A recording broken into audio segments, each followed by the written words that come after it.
जीओआईटी के रिजल्ट को लेकर लंबे समय से इंतजार है तमाम प्रार्थियों को, कैंडिडेट्स को, लेकिन अब जीओआईटी का शेड्यूल तैयार कर लिया है और सबसे पहले पोस्ट कोड संख्या 817 का रिजल्ट घोषित किया जाएगा। 15 जुलाई को इसकी डेडलाइन तय की गई है।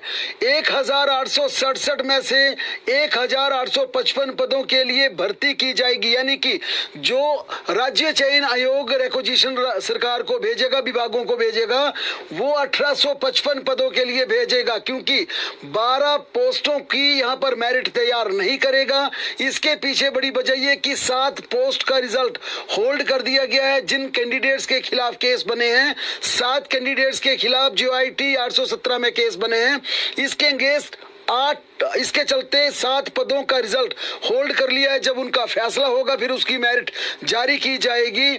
इसके अलावा 5 पद ऐसे थे जो कि स्टाफ सिलेक्शन कमीशन हमीरपुर में भरे जाने थे, यानी कि अपने ही स्टाफ की भर्ती होनी थी, लेकिन अब चूंकि राज्य सरकार ने स्टाफ सिलेक्शन कमीशन को खत्म कर दिया है, राज्य चयन आयोग गठित किया गया है जो कि डेपुटेशन पे कर्मचारी लिए गए हैं, इसके चलते ये 5 पद भी निरस्त कर दिए हैं, यानी कि इन 12 पदों के लिए रिजल्ट घोषित नहीं किया जाएगा। जीओआईटी 817 की कुल 1867 पद थे जिसके लिए भर्ती हुई थी।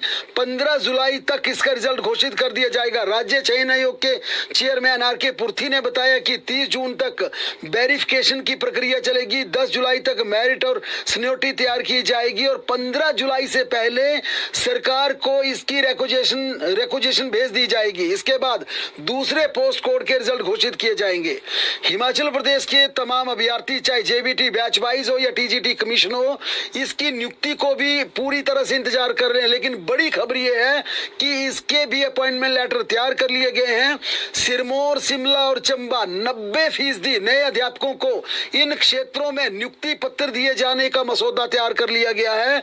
400 विदाउट टीचर वाले स्कूलों में इन नए कैंडिडेट्स को, नए टीचर्स को भेजा जा रहा है, जबकि 3000 सिंगल टीचर वाले, लेकिन 3000 सिंगल टीचर वाले भी वहां पर नंबर देखा जा रहा है, यानी कि ज्यादा स्टूडेंट्स कहाँ हैं। मसलन अगर जहां पर 50 बच्चे हैं, टीचर 1 है, उसके लिए प्रायोरिटी दी जाएगी। उसके बाद धीरे धीरे 50 से 49, 48, 47, 46, 45, यानी कि ज्यादा टीचर कहाँ है प्रायोरिटी पर, वहां अपॉइंटमेंट दी गई है। इसका पूरा मसौदा तैयार कर दिया गया है।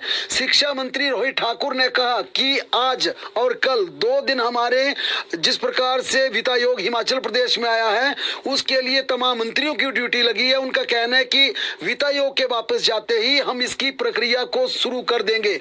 उन्होंने कहा कि डेडलाइन हमने 1 जुलाई रखी थी कि 1 जुलाई से टीजीटी को और जेबीटी को हम नियुक्ति पत्र देंगे।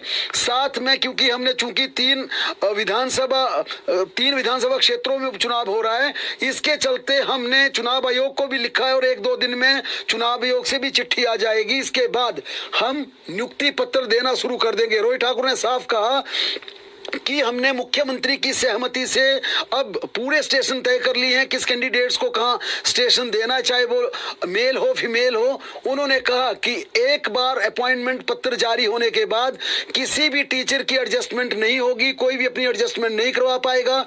शिक्षा मंत्री ने हिमाचल दस्तक के माध्यम से उनसे आग्रह भी किया कि ना आप तो किसी डीओ नोट के चक्कर में पड़े, ना आप शिमला के चक्कर लगाएं, चुपचाप आपको जो स्टेशन अलॉट किया जाएगा वहां पे ज्वाइनिंग दे दें, क्योंकि उन्होंने कहा कि राज्य सरकार ने जो टीजीटी और जेबीटी बैच वाइज भर्ती की है, वह शिक्षा के अलग को जगाने के लिए की है, खाली स्कूलों की रिक्तियों को भरने के लिए की है, ना कि नए अध्यापकों को या नए युवाओं को रोजगार देने के साथ उनकी सहूलियत के लिए यह पद निकाले हैं। उन्होंने कहा कि मुख्यमंत्री की सहमति से कैबिनेट में भी ये पूरी तरह से आश्वस्त करवा लिया गया कि कोई एडजस्टमेंट का नोट ना दें, कोई प्रेशर ना बताएं। विधायकों को भी ये मैसेज कन्वे कर दिया गया है कि राज्य